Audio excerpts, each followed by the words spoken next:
Mesdames, Messieurs, bonsoir. Très heureux de vous retrouver pour ce 20h. Aujourd'hui, 12 octobre, c'est le jour de la rentrée scolaire. Plusieurs élèves ont renoué avec le chemin de l'école depuis ce matin. Bien que timide, la reprise des classes au titre de cette année scolaire a été effective. Et puis, parallèlement à la rentrée scolaire, ce lundi à Brazzaville, le lancinant problème de transport en commun s'est imposé aux élèves avec le morcellement des itinéraires. Une période de 3 ans suffira pour remonter la pente de la COGELO. Le plan de sortie de crise a été dévoilé par le directeur général de la Congolaise de gestion de loterie qui a animé une conférence de presse aujourd'hui. Ouverture aujourd'hui de la deuxième session ordinaire du Parlement de la CEMAC. Au cours de cette session, la communauté économique et monétaire de l'Afrique centrale sera dotée d'un budget exercice 2021. Ouverture aujourd'hui par visioconférence des travaux de la deuxième session ordinaire budgétaire du Parlement de la CEMAC sous l'autorité de son président. La délégation conduite par le président de la commission des politiques économiques de ce Parlement, la députée Charlotte Opimba, a suivi cette ouverture depuis le palais de Congrès. Suivez le reportage de Cyril Safou-Bachi. Les députés du Parlement de la CEMAC se sont réunis par visioconférence à l'occasion de l'ouverture le 12 octobre des travaux de la deuxième session ordinaire budgétaire 2020 de ce Parlement sous la houlette de leur président Hilario Etong. Au Congo, Charlotte Opimba et Honoré Saï, des députés de cette institution communautaire, ont suivi cette ouverture depuis le palais de Congrès. L'ordre du jour de cette séance prévoit une communication sur l'état de la CEMAC et le budget de la communauté 2021. Nous sommes convoqués la session pour examiner le rapport sur le fonctionnement général et l'évolution de la CEMAC et puis également examiner le projet du budget de la communauté. Comme tout budget, il sert justement à financer le programme d'activité de la communauté. Dans son discours, le président du Parlement de la CEMAC, Hilario Etong, a insisté sur le fait que le projet de budget doit servir à la poursuite des chantiers structurants et intégrateurs dans les secteurs de transport, de l'énergie, du numérique et de la formation. Il y a des projets intégrateurs qui concernent justement la communauté. Il y a également des projets des institutions de la CEMAC, qui sont comme la CBVIRA, l'école de l'hôtellerie et du tourisme, l'école interterritoriale d'Idom. Donc tout cela, ce sont des programmes que le budget doit financer. Le budget de la CEMAC, exercice 2020, a été adopté à 48 milliards 230 millions de francs CFA lors de la première session ordinaire budgétaire tenue à Malabo le 3 février 2020. La session d'octobre a débuté par une minute de silence en mémoire de 2 députés de la CEMAC morts cette année. La rentrée scolaire aujourd'hui au niveau de l'enseignement primaire et secondaire sur toute l'étendue du territoire national. À Brazzaville, le chef de ce département, Anatole Koliné-Makosso, a fait la ronde de quelques établissements scolaires après le lancement de cette reprise des classes au CG Angola Libre. Jean Bataladio. C'est une rentrée scolaire pas comme les autres qui restera gravée dans la mémoire des Congolais. Les enseignants et les élèves se disent prêts à surmonter les effets de la pandémie. Nous les avons rencontrés ce matin, peu avant la ronde des établissements scolaires par le ministère de l'enseignement primaire et secondaire. Puisque c'est international, nous devrions bien porter le masque. C'est une loi qui est comme ça, on doit porter le masque par rapport à la maladie. Je n'ai pas peur, nous allons affronter cette pandémie. Premier acte au CG Angola Libre, la levée du drapeau tricolore. Second acte, le parcours de quelques établissements scolaires privés et publics jusqu'au préscolaire. Enseignants et élèves arborent leurs masques avec un dispositif sanitaire imposé par la pandémie. L'organisation des cours, elle, varie selon les effectifs de l'école. Nous avons 1686 élèves répartis dans 32 salles de classe. Nous tournons comme d'habitude. ANETB fait partie des établissements à gros effectifs. Donc sur instruction de M. le ministre, il y a 4 groupes, ils ont 2 emplois du temps, un emploi du temps en présentiel, un autre emploi du temps où ils travaillent à la maison. Le constat du ministre, mais conscient des défis. Les retours que nous avons des départements nous montrent que la reprise des cours a été effective. Mais l'année sera difficile. Déjà de par son organisation, nous aurons des établissements scolaires où les cours se dérouleront normalement. Vous avez d'autres établissements où les enfants ne pourront pas tous être à l'école tous les jours pendant la semaine. Cette forme d'organisation commande les inspecteurs, les proviseurs, les directeurs fassent preuve de beaucoup de bravoure. Avec la pandémie, il n'a cessé d'appeler au resserrement de coudes. Les syndicats auront-ils un regard tendre? Anatole Koliné-Makosso, lui, refuse des sons de cloches discordants. En vue d'accompagner les directions départementales de l'enseignement primaire et secondaire, Anatole Koliné-Makosso a remis hier aux directeurs départementaux du matériel pouvant faciliter le démarrage de l'année scolaire qui s'annonce difficile. Jean Bataladio. Décret, du papier, du matériel de lutte contre la Covid-19, tels les gels hydroalcooliques pour soutenir les directions départementales de l'enseignement primaire et secondaire, mais l'ampleur des besoins revient toujours à l'esprit et le ministre mise sur la combativité des directeurs départementaux. Les défis sont importants.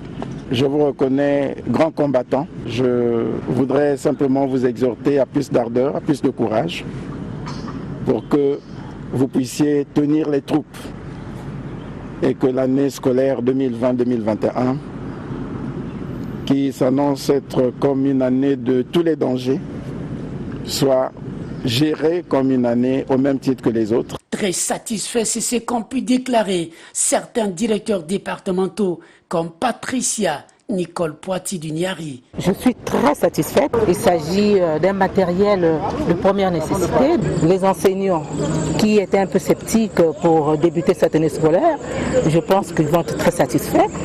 C'est l'essentiel déjà qu'on puisse espérer. Satisfaction, mais sur toutes les lèvres, c'est le discours de la crise sanitaire qui s'invite dans les conversations. Les directeurs départementaux s'apprêtent à affronter une année difficile avec les exigences de la pandémie. À l'enseignement technique et professionnel, le rendez-vous de la rentrée scolaire a été également respecté. Le ministre de tutelle a effectué une ronde ce matin dans les différents établissements techniques et professionnels de Brazzaville. Serge Bruno Minarta. L'école catholique Sœur François-Régis de Poto-Poto a constitué la première destination de la ronde de supervision de la rentrée scolaire 2020-2021 par le ministre de l'Enseignement technique et professionnel. Ici, dès 7 heures, élèves et enseignants étaient au rendez-vous, respectant en outre les mesures barrières contre le coronavirus. À l'école paramédicale Joseph Loukabo, par ailleurs, l'attention du ministre Antoine Thomas Lucefort Philacenteud s'est focalisée sur cet apprenant qui, se retrouvant seul garçon parmi les élèves, désire de devenir infirmier accoucheur. Puis, cap sur le lycée technique industriel 1er mai pour le même exercice de supervision. Je suis très ravie parce qu'il devait avoir peu d'élèves et quand je suis venue, on était assez nombreuses et ça s'est super bien passé, surtout qu'il y a les gestes barrières qui sont respectés. Au terme de cette ronde, les autorités faisant partie de la délégation du ministère de l'Enseignement technique et professionnel ont confirmé l'effectivité de la rentrée scolaire 2020-2021. Partout où nous sommes passés, les élèves attendus ont répondu présents, tout comme les professeurs d'ailleurs. Et nous avons été, le ministre et moi-même, émerveillés par le dispositif technique dans la série H1, H2. Je peux être en mesure de dire que la rentrée est effective au niveau de ce sous-secteur d'enseignement. Profitant de cette ronde, le ministre Antoine Thomas Lucefort Philacenteud a réitéré à l'endroit des enseignants ses orientations pour une année scolaire réussie et surtout apaisée. À l'école de l'élite africaine à Brazzaville, les élèves et enseignants étaient au rendez-vous de ce 12 octobre 2020. Cette école, il faut le dire, entend contribuer à la formation de l'élite africaine. J.D. Akala, Jancy et Lila. C'est ce 12 octobre que les élèves ont renoué avec le chemin de l'école. À l'école de l'élite africaine, la rentrée a été effective et dans le strict respect des gestes barrières. La rentrée a été effective, quand on pouvait constater que les cours ont débuté normalement, comme c'était prévu par les autorités. Les gestes barrières ont été bel et bien respectés. On a pris les mesures qu'il fallait. Cette école a pour ambition de préparer l'élite de demain. Nous avons l'ambition de former une nouvelle élite africaine.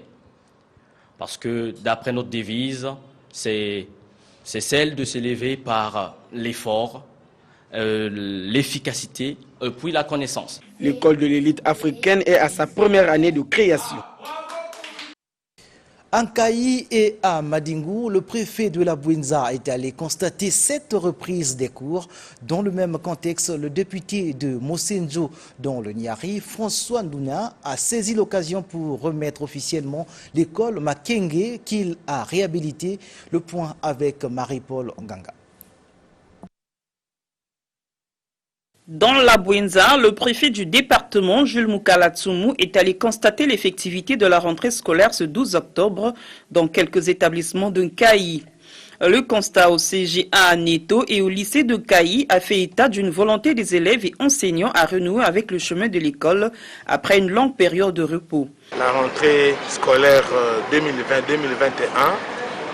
est effective dans le département de la Bouenza parce que nous avons vu certaines salles de classe qui étaient en train de travailler. Nous avons aussi tenu à rappeler aux élèves que cette rentrée scolaire se fait dans le strict respect des mesures barrières. Et ça, c'est très important. Les salles de classe sont moins remplies, ce qui est donc une très bonne chose. Contrairement aux 2 premiers établissements d'un Kayi, au lycée Nestor Makundiolo, au CG Madingu 1 et à l'école primaire Moussa Ita de la capitale de la Bouenza, la reprise des activités scolaires a été timide. Ici, le préfet a tenu à rappeler l'importance du port du masque. Le port de masque n'a rien à voir avec la politique. Le masque n'est pas une attitude politique. Le port du masque est une nécessité sanitaire pour se protéger contre le coronavirus et aussi pour protéger les autres. Et vu sous cet angle, on ne peut pas expliquer le refus du port du masque. Tout comme on ne peut pas lier le port du masque au contrôle des forces de l'ordre. De son côté, le député de Mosenjo dans le Niari, François Ndouna, a saisi ce 12 octobre pour remettre officiellement l'école Mukenge qu'il a eu à réhabiliter. Nous, députés de Mosenjo, nous venons de faire notre partition à travers l'honorable François Ndouna. C'est vous et la population qui désormais allez vous occuper de l'entretien et de la sécurisation de cet édifice. La reprise des cours dans cet établissement s'est ainsi faite dans une ambiance couronnée de satisfaction et remerciement des parents d'élèves et apprenants. En dehors de ce geste, le député a également remis des kits scolaires aux élèves de toutes les écoles de cette ville. La députée de Poto-Poto de Charlotte Opimba a remis des kits scolaires aux élèves de sa circonscription. Question de permettre à ces élèves de bien commencer cette année scolaire. Reportage Chancelvi, Eva Koyo et Nelson Zhao. Soucieuse de l'éducation des élèves de sa circonscription électorale, l'élu des quartiers 33 et 36 de Poto-Poto, Charlotte Opimba a remis des kits scolaires aux élèves de Poto-Poto 2 afin de permettre à ses enfants de bien commencer cette rentrée scolaire 2020-2021. La députée Charlotte Opimba n'a pas manqué de mots pour exprimer cet acte de générosité. Elle a aussi encouragé ses élèves à prendre leurs études au sérieux. C'est un geste d'amour. Comme chaque année à la rentrée scolaire, nous organisons toujours ce don pour les enfants de notre circonscription. Nous sommes là en train de donner les kits à un échantillon d'enfants pour que les enfants puissent passer une bonne rentrée scolaire. Les enfants, je vous souhaite une bonne rentrée scolaire. Merci. Vous devez bien travailler à l'école parce que vous serez les dirigeants de demain. Les bénéficiaires ont témoigné leur gratitude à Charlotte Opimba. Je remercie Maman Opimba comment elle nous a donné les sacs, elle nous a aidés. Je suis très contente et je dis merci à Maman Charlotte Opimba et que Dieu la bénisse. L'élu de la 2e circonscription de Poto-Poto réaffirme son engagement de toujours accompagner les élèves de sa circonscription électorale. La rentrée scolaire a été également effective à Tchambandjassi où le conseiller Franck Boileau a remis aux élèves de cette localité quelques fournitures scolaires. Du Clair Pandengue. Dans cette fièvre de la rentrée des classes, Franck Boileau a offert aux élèves de Tchambandjassi des fournitures scolaires. Pour les préserver du Covid-19, il a aussi mis à leur disposition des masques de protection. Et notre richesse, ce sont nos enfants. Nous, les parents, nous avons le devoir de situer nos cadets. Nous avons la crise sanitaire, qui est le Covid. Ensuite, nous avons encore une autre crise, qui était d'abord avant, c'est la crise économique. Ça veut dire que nos parents, vous qui êtes là, vous avez de la peine parfois à avancer. Mais moi, en tant que votre fils, je viens avec un peu pour vous donner juste le coup de pouce. Si tu as 2 ou 3 enfants, mais au moins moi aussi, de mettre 4 enfants.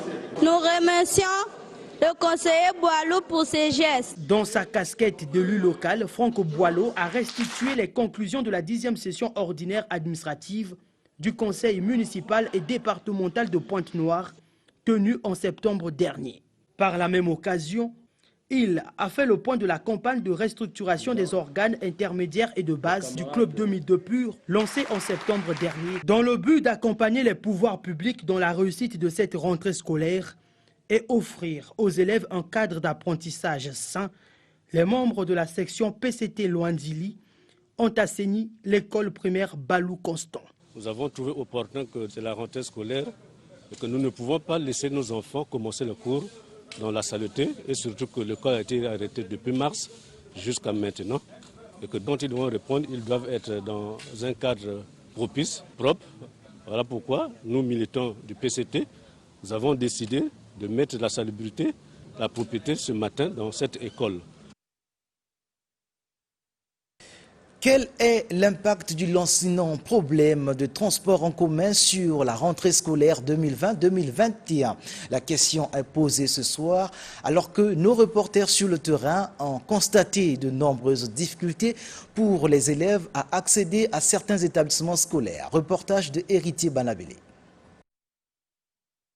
Plus de peur que de mal pour cette rentrée scolaire soumise à l'observation du protocole sanitaire lié à la Covid-19.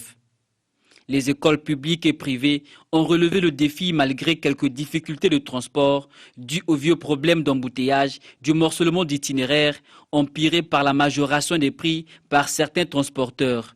Même les bus de la STPU, censés faciliter la mobilité des élèves, conformément à la délibération prise par la mairie de Brazzaville, se font rares, à en croire ce lycéen qui a requis l'anonymat. C'est vraiment difficile. Là, j'ai même marché à pied pour arriver à l'école. C'est vraiment compliqué. Il y a trop de demi-terrain.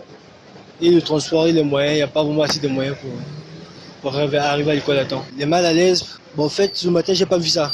Fort de ce constat, la montée des couleurs dans certains établissements privés a dû être retardée afin de faire participer tous les élèves. Le secteur privé de l'enseignement général et technique se dit optimiste pour cette année. Nous avons 18 salles de classe et nos élèves sont placés de telle sorte que la distanciation sociale soit respectée. Le personnel enseignant est disponible et présent. Du côté de l'école primaire de l'amitié Congo-Chine, où nous avons trouvé les élèves en plein exercice mathématique, le problème du transport n'a pas impacté le début des cours. Maman va au marché avec une somme de 1000 francs. Elle achète le poisson salé à 500, les légumes à 200. Combien a-t-elle dépensé en tout? Les enfants de Congo-Chine, nombreux sont ces mois à Congo-Chine là. Et ils payent pas le transport pour venir ici. Pour cette rentrée scolaire impactée par la pandémie de la Covid-19, le seul réel souci pour les élèves demeure leur mobilité. Brazzaville abrite ce 13 octobre 2020 la réunion du comité des chefs d'état-major et le 14 celle des ministres de la Défense de la conférence internationale sur la région des Grands Lacs.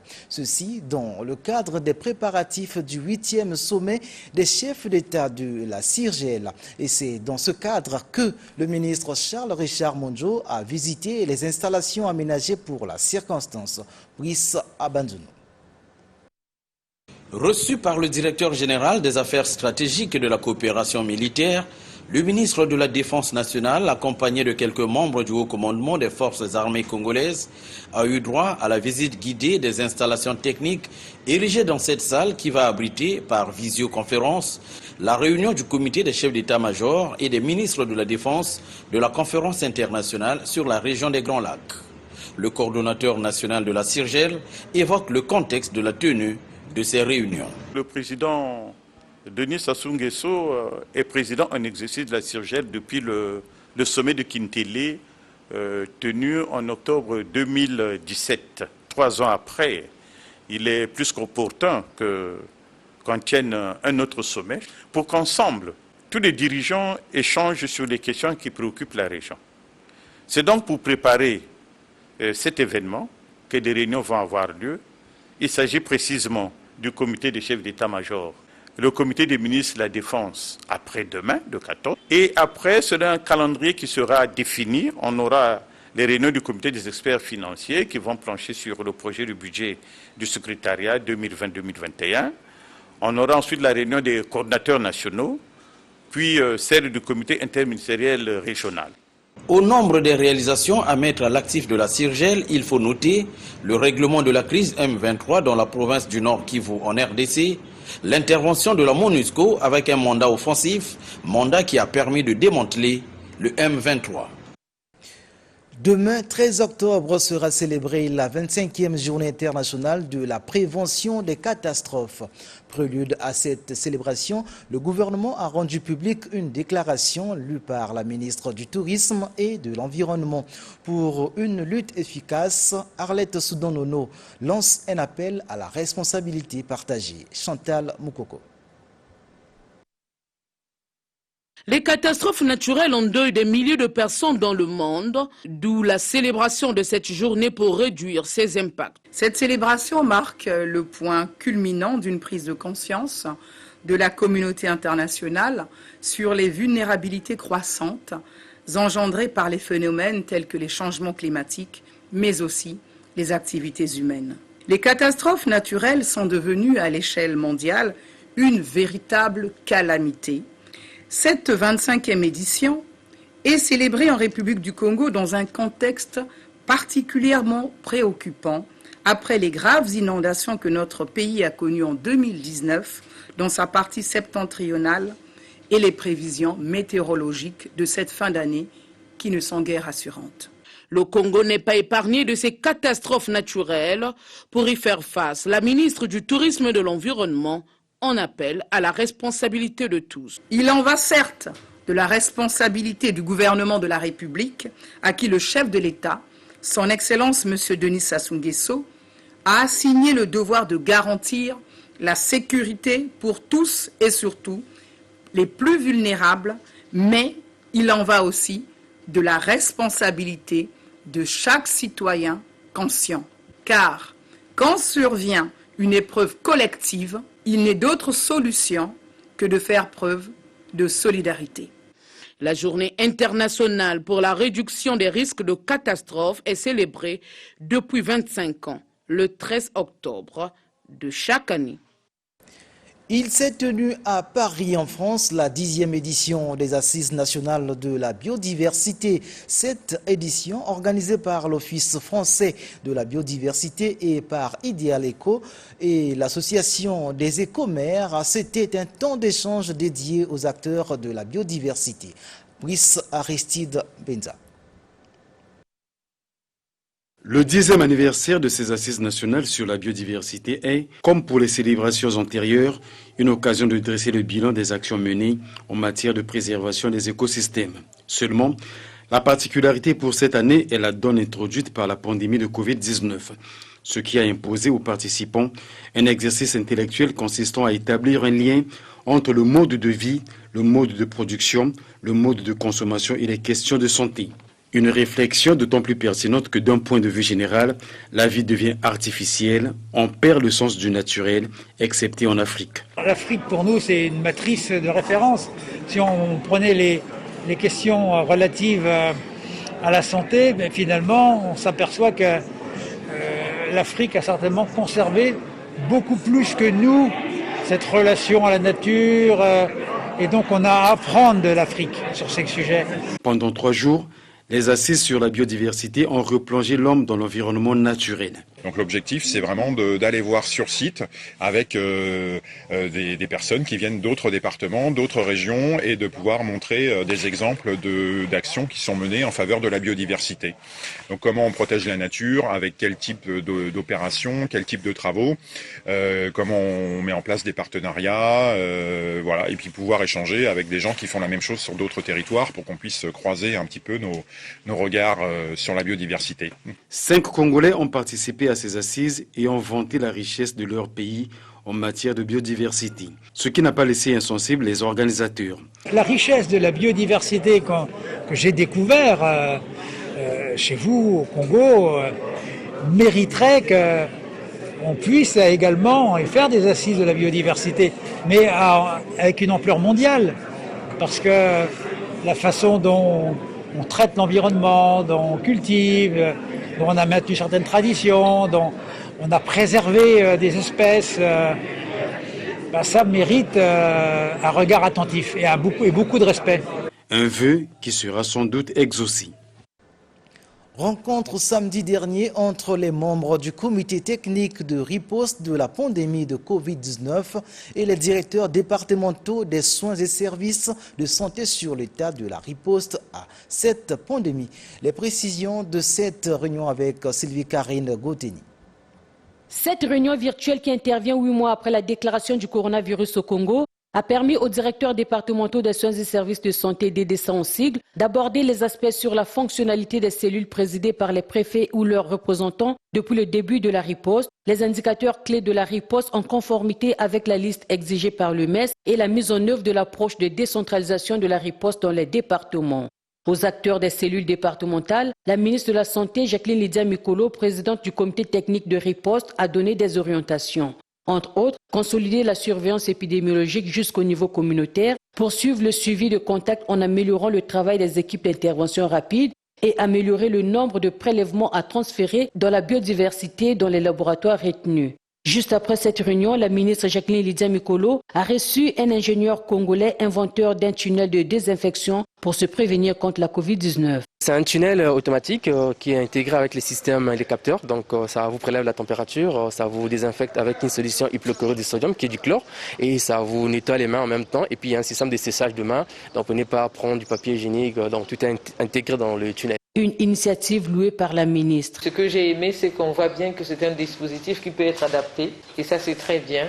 Et comment on peut donc à chaque fois adapter selon l'environnement, selon qu'on est dans un marché, dans un supermarché, dans une administration ou une entreprise privée, comment on peut l'adapter de telle sorte que celui-ci puisse être installé. David Nzassi n'est pas à sa première invention. Un communiqué à notre portée, le ministère de la Santé, de la Population, de la Promotion de la Femme et de l'Intégration de la Femme au Développement informe les médecins formés à Cuba, promotion 2020, et ceux de la 36e promotion de la Faculté des sciences de la santé que le séminaire sur le système de santé congolais, organisé à leur attention, se tiendra le jeudi 15 octobre 2020 au rectorat de l'université Marien Ngouabi à partir de 8 h, précise. La présence de tous est vivement souhaitée. La ville de Pointe-Noire a abrité le samedi 10 octobre dernier la réunion du Conseil élargi aux commissions de l'Ordre national des experts comptables du Congo. Au menu de cette rencontre, l'examen et l'adoption du rapport des activités menées depuis décembre 2019. Juvenal Ekebe.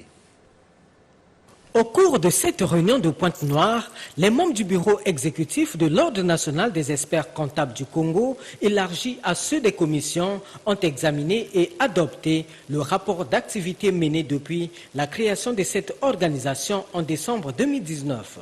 À savoir le rapport financier, le rapport des commissions et celui des activités du bureau exécutif. À l'ouverture des travaux, le commissaire du gouvernement, Henri Lundu, a rappelé aux participants les missions de leur organisation.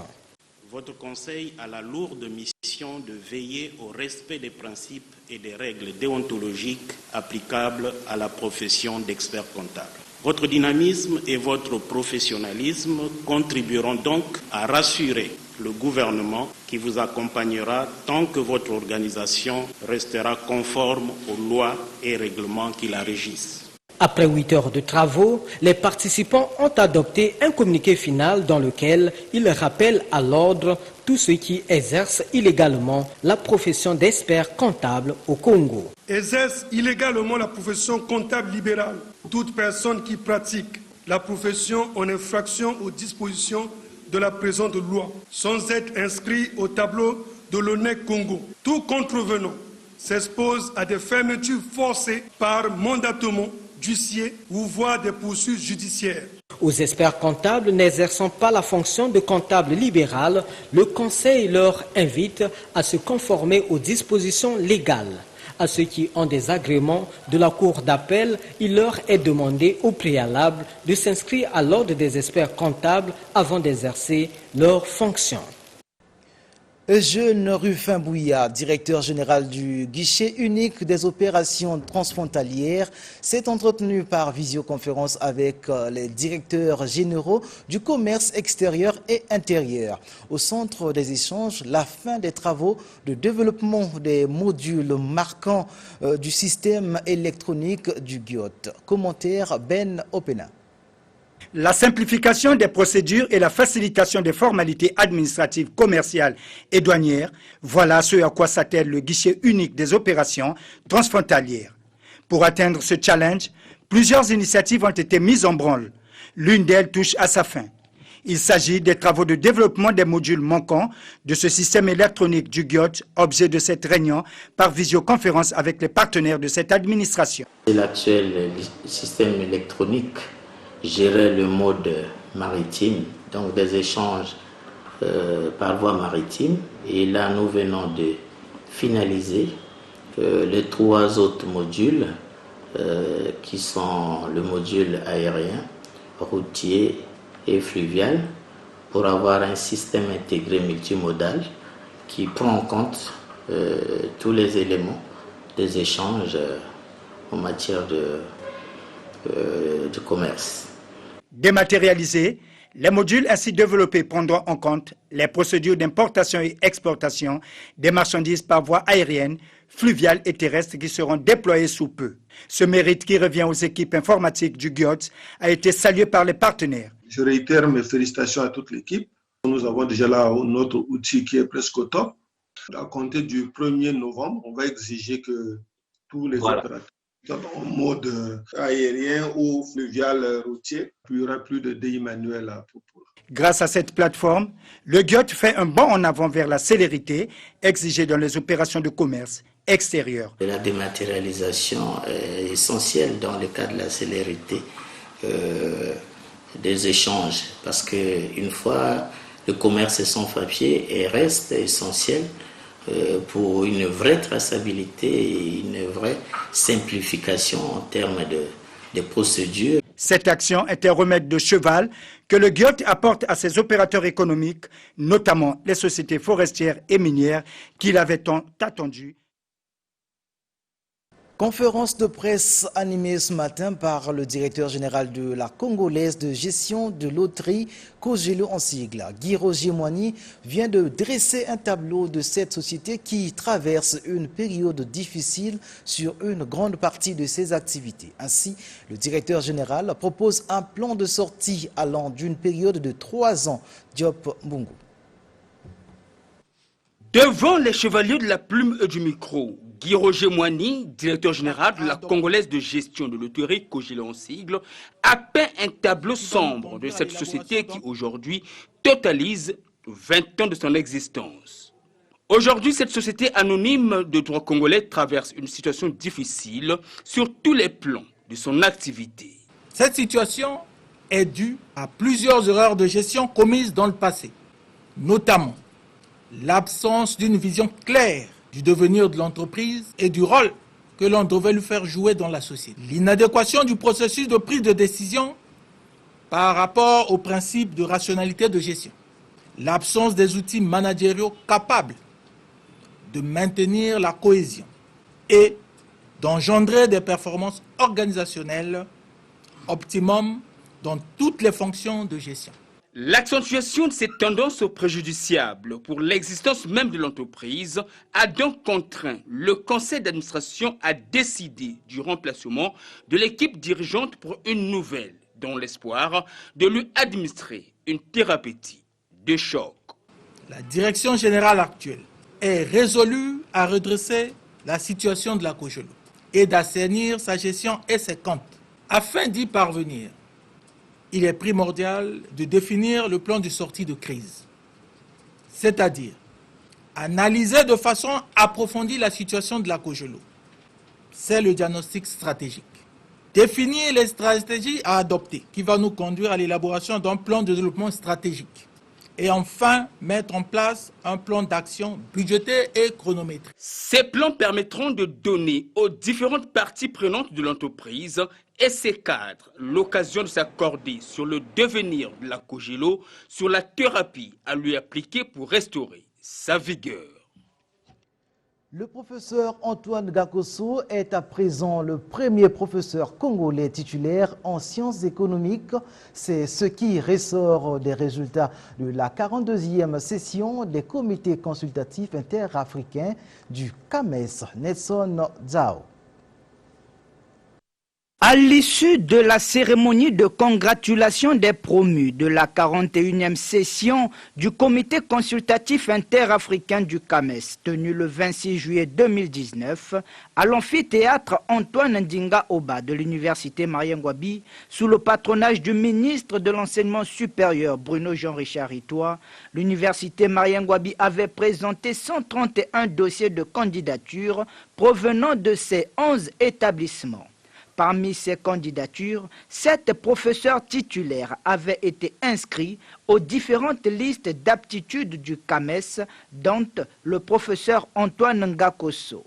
Ancien directeur général des impôts et des domaines, le professeur Antoine Ngakoso a toujours manifesté son amour pour l'économie. Sa détermination à payer, ses efforts sont récompensés. Le professeur Antoine Ngakoso devient le premier professeur titulaire en sciences économiques, ce à l'issue des résultats de la 42e session du comité consultatif interafricain du CAMES, dont les travaux ont été présidés par le professeur Maurice Aurélien Soso.